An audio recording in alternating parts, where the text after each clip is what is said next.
Guys. Sarap oh.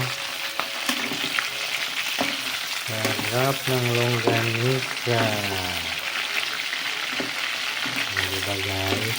Ayan, masarap.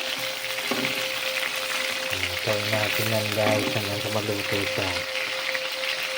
Para hindi ito magsimantika guys, dapat ang ginagawa, pinapainit ko muna yung kaldero o kawali.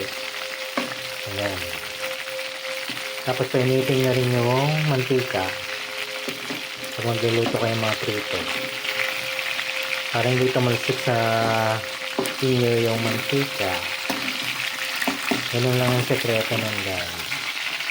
At para hindi siya matutong, kailangan nyo siyang halu-haluin ng dahan-dahan. Pero wag naman yung lagi.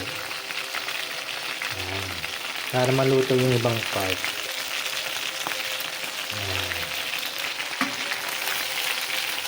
Ayan. Sarap nga ito guys. Diba? Sarap guys. Diba? Malapit na yung maluto guys. Sarap yan. Diba guys? Mahilig din ba kayo sa longganisa guys? Ang mura lang na ito nabili ko guys. Basta 8 pesos lang sa ganito na sa karami. Diba?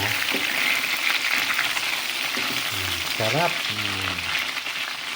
Yan.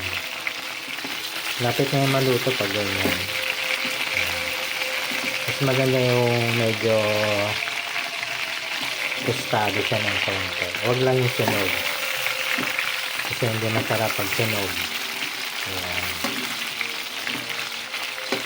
Ayan guys. Malapit na siya maluto. Thank you for watching. Thank you.